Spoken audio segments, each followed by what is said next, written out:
सुबह 7 बजे का टाइम था। मैं अपने मोबाइल फ़ोन पर यूट्यूब देख रहा था। तभी मेरा भाई मेरे पास आता है और मुझसे कहता है कि मुझे 5,000 रुपये की ज़रूरत है। तो उससे मैंने कहा कि मेरे पास 5,000 रुपये तो है नहीं। तो उसने कहा कि तू कुछ भी कर, मुझे लोन दिलवा दे, चाहे लोन ही दिलवा दे। तो मैंने बजाज फिनसर्व की ऑफ़िशियल वेबसाइट पर विज़िट किया और उसमें देखा कि कोई लोन ऑफ़र है। तो मैंने लोन वाले किसी ऑफ़र पे जिसमें 20,000 तक का लोन अप्रूव हो जाए, तो उस पर अपने भाई के फ़ोन, जीमेल आईडी वगैरह, मोबाइल नंबर डालकर सब कुछ सबमिट किया। तो मेरा भाई नॉट एलिजिबल रहा लोन के लिए, क्योंकि उसका सिबिल स्कोर नहीं बना है, उसने कभी लोन लिया नहीं है, तो उसके पैन कार्ड का सिबिल स्कोर नहीं क्रिएट हुआ है। उसके बाद 10 बजे क्या होता है, मेरे भाई के पास एक कॉल आता है। उस कॉल में कहा जाता है कि आपने अभी बजाज फाइनेंस में लोन के लिए अप्लाई किया था, आपका मोबाइल नंबर ये है, आपकी जीमेल आईडी ये है। मेरे भाई ने कहा हाँ, मैंने लोन के लिए अप्लाई किया था। उन्होंने कहा कि आप अपना फ़ोन नंबर, अपना जीमेल आईडी, अपना फ़ोटो, आधार कार्ड, पैन कार्ड सब कुछ मुझे इस व्हाट्सएप नंबर पर सेंड करो। आप अपनी स्क्रीन पर देख पा रहे हैं, हमने सारी डिटेल्स उनको सेंड कर दी। उसके बाद उन्होंने कहा कि आपके रजिस्टर्ड ईमेल आईडी पर एक मेल आएगा। उस मेल में हमें बताया गया कि आपके सारे, जो कि आप अपनी स्क्रीन पर देख पा रहे हैं अभी, इस तरीके का मेल आया था। तो उन्होंने कहा कि क्या कहते हैं, आपके सारे डॉक्यूमेंट सक्सेसफुली सबमिट हो चुके हैं, अप्रूव हो चुके हैं। बस 2100 रुपये की एक बार आपको प्रोसेसिंग फ़ीस जमा करनी पड़ेगी। उसके बाद आपका जो लोन है वो 10 मिनट के अंदर आपके बैंक अकाउंट में ट्रांसफ़र हो जाएगा। ठीक है। उसके बाद हम लोगों ने पेटीएम के ज़रिए 2100 रुपये ट्रांसफ़र कर दिए। उसके बाद क्या हुआ, 10 मिनट छोड़ो, 2 घंटे हो गए। हमारे खाते में, मेरे भाई के खाते में 20,000 का लोन नहीं आया। उसके बाद मेरे भाई ने उसे कॉल किया, उसी एम्प्लॉय को। उसके बाद मेरे भाई ने उससे बताया कि क्या कहते हैं, हमारे खाते में 20,000 रुपये नहीं आए हैं। उसके बाद उसने कहा कि आप उसका स्क्रीनशॉट भेज दो मेरे पास, मेल करो या फिर स्क्रीनशॉट भेज दो। तो हमने उसे स्क्रीनशॉट भेज दिया इस मेल का। उसके बाद उसने कहा कि आपके, ठीक है मैं बताता हूँ आपको पता करके। 10 मिनट का टाइम लिया उसने। उसके बाद उसने फिर कॉल किया। उसने बताया कि आपके नंबर पे आपके जीमेल आईडी पे एक मेल और आया होगा, आप उसे चेक करिए। जैसे ही हमने उस मेल को चेक किया तो उसमें लिखा आया था कि आपका जो 20,000 रुपये का अमाउंट है वो जीएसटी टैक्स लगेगा उस पर, इसकी वजह से वो होल्ड कर दिया गया है। तो आप 3600 रुपये और ट्रांसफ़र करिए उसी अकाउंट में जिसमें आपने 2100 रुपये ट्रांसफ़र किए हैं। उसके बाद आपका लोन आपके अकाउंट में ट्रांसफ़र कर दिया जाएगा। उसी वक्त मेरा दिमाग खटक गया और मुझे लगा कि दाल में कुछ काला है। 2100 रुपये तो हम गंवा चुके थे, लेकिन ये जो 3600 रुपये हैं, इन्हें अगर हम बचा लें तो शायद हमारा घाटा कुछ कम हो जाए। तो मैंने क्या किया, बजाज फिनसर्व की ऑफ़िशियल वेबसाइट पर सपोर्ट मेल को लगातार मेल किया, कस्टमर केयर के नंबर्स पे कॉल किया। लगातार मेल करने के बाद मेरे पास 3 घंटे के बाद कस्टमर केयर का कॉल आता है। कॉल आने के बाद मैंने क्या किया, कस्टमर केयर को सारी डिटेल बताई, अपने भाई का ईमेल आईडी, मोबाइल नंबर। तो उन्होंने बताया इस तरीके का कोई भी ईमेल आईडी और क्या कहते हैं मोबाइल नंबर हमारी साइट पे रजिस्टर्ड नहीं है। उसके बाद मैंने कहा कि सर, हमने ऑफिशियल वेबसाइट पर ही अपनी सारी इन्फॉर्मेशन डाली थी, तो ये हमारा डाटा लीक कैसे हो गया। इस बारे में उन्होंने कहा कि इस बारे में हम कुछ कह नहीं सकते, लेकिन हो सकता है आपके साथ एक फ्रॉड हुआ हो, तो आप इसकी एफआईआर रिपोर्ट कर दीजिए। उसके बाद उन्होंने फ़ोन काट दिया और उन्होंने एक ईमेल भी भेजा, जो कि आप अपनी स्क्रीन पर देख पा रहे हैं। आप वीडियो को पॉज करके इस ईमेल को पढ़ भी सकते हैं। उसके बाद क्या होता है, हम लोग उनको वो जो 3600 रुपये थे वो ट्रांसफ़र नहीं करते हैं और हम लोगों के 3600 रुपये बच जाते हैं। एक बात और आपको दिखा देता हूँ मैंने जब लोन के लिए अप्लाई किया था, तो उसके बाद बजाज ईएमआई नेटवर्क कार्ड के लिए भी अपने भाई के लिए अप्लाई किया था। तो आप ये देख सकते हैं, कॉन्ग्रेचुलेशन मैसेज आ चुका है। आप जैसे ही मैं इस लिंक पर टैप करता हूँ तो आप देख सकते हैं क्या आ रहा है स्क्रीन पर।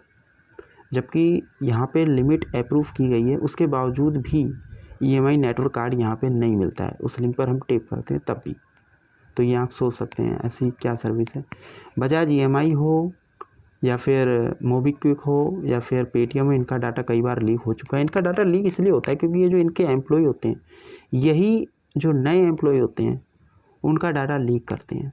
जो नए कस्टमर होते हैं, जो इनकी वेबसाइट पे सर्व करते हैं और अपनी इन्फॉर्मेशन डालते हैं, उन्हीं की इन्फॉर्मेशन ये लीक कर देते हैं। इनकी क्या कहते हैं, डील हो जाती है, कुछ इनके जो फ्रेंड्स होते हैं उनके साथ इनकी डील हो जाती है। ये कंपनी के एम्प्लॉय होते हैं जो शायद फ्रॉड करने वालों के साथ कमीशन के तौर पे जुड़ जाते हैं, डील कर लेते हैं। अब मैं आप लोगों को इस फ्रॉडर की एक कॉल रिकॉर्डिंग सुनाने वाला हूँ, जिसको सुनने के बाद आपको थोड़ा सा आइडिया लग सकता है कि क्या कहते हैं फ्रॉडर कैसे बातचीत करते हैं और किस तरीके से बातचीत करते हैं वो लोग। थोड़ा सा आपको आइडिया लग ही जाएगा। तो ये कॉल रिकॉर्डिंग पूरी सुनना और इस वीडियो को देखने के लिए थैंक्स। अवेयर रहिए और इस चैनल को सब्सक्राइब करना बिल्कुल भी स्किप ना करें। थैंक्स। आप लोन लेना चाह रहे हैं आप? जी सर, आप बजाज फाइनेंस से बोल रहे हो ना सर? जी जी सर, ठीक है। तो सर 50,000 तक का लोन चाहिए, पर्सनल लोन, तो कैसे मिलेगा सर? जी, तो ये जो आप 50,000 लोन ले रहे हैं सर, ये आपका पर्सनल लोन है। आप वर्क क्या करते हैं सर? आपको कोई जॉब वगैरह है? जी सर, मैं प्राइवेट कंपनी में जॉब करता हूँ, ऐसी वर्करी में हूँ। तो मेरी सैलरी करीब ऐसी 10,000 के करीब है, समथिंग 8 घंटे की, 10 साढ़े 10 के करीब है। जी सर, तो ये जो आप लोन ले रहे हैं सर, ये आपका 50,000 लोन है। जी सर। ये आपका कितना ईयर से कितना मंथ का आपका लोन चाहिए सर? सर ये मैं तकरीबन 9 महीने तक या 12 महीने तक चुका सकता हूँ, इतना। 9 महीने हाँ, 9 से 12 के बीच तक सर।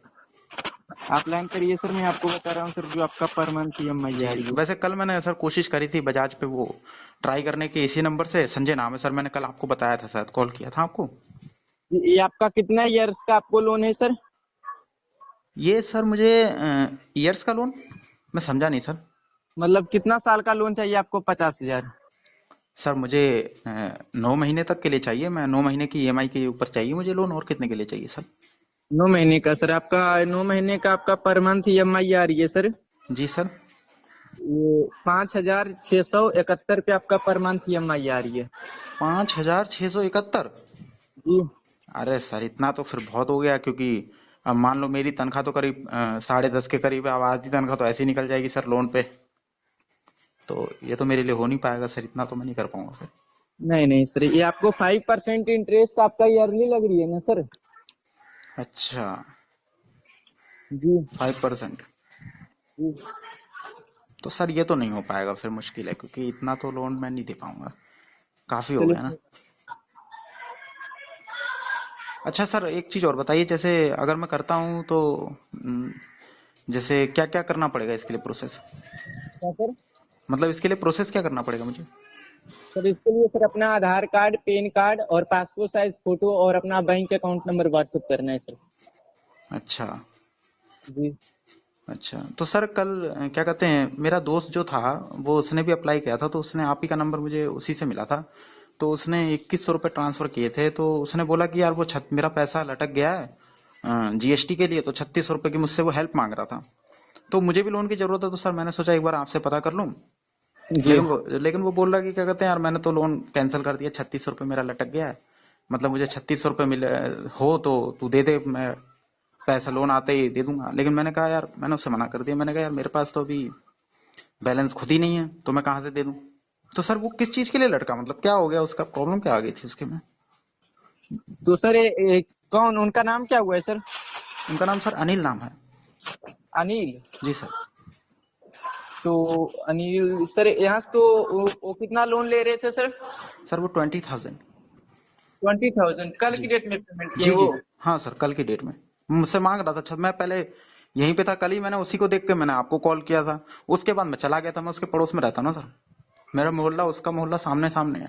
अब वो 3600 रुपये कई लोगों से कल ट्राई कर रहा था, लेकिन उसको दिए नहीं, पैसों की काफी जरूरत है उसको, अभी वो चला गया दिल्ली नौकरी के लिए। जैसे कि वो 20,000 लोन ले रहे थे और एग्रीमेंट चार्जेस 2100 रुपया वो पेमेंट किए, ठीक है? जी जी सर। जी बट सर यहाँ से उनका अकाउंट पे ट्रांसफर हो गया है, जी 20 लाख ट्रांसफर हो गया है। जी जी वो सर। सर उनका अकाउंट पे जीएसटी टैक्स लगा है, कितना कितना आया था सर, 3600 रुपया ना। हाँ 3600 ही मांग रहा था सर, वो बोल रहा था यार 3600 या 3500 बोल रहा था, 3 तक कर दो, 600 तो मैं खुद से कर लूंगा, इतना बोल रहा था, लेकिन मैंने उसको दिया नहीं सर, क्योंकि सर जी मेरे पास भी पैसा नहीं है ना इतना। जी, तो तो 3600 रुपया जो जीएसटी टैक्स उनको लगा है उनका अकाउंट पे, वो जीएसटी टैक्स भरपाई करेंगे तभी उनका अकाउंट पे बैलेंस जाएगा सर।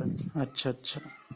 जी और सर कल क्या कहते हैं, अगर जैसे मैं लोन लेता हूँ तो क्या मेरा भी इतना कटेगा, क्या मेरे में भी जीएसटी का चक्कर पड़ सकता है? इस वजह से मैं रुक गया, मैंने सोचा अगर मेरा जीएसटी का पड़ेगा तो ज्यादा पड़ेगा। हर लोग का जीएसटी नहीं लगता है, ठीक है। अच्छा, सबका नहीं लगता है? ये सभी को जीएसटी नहीं लगता है सर।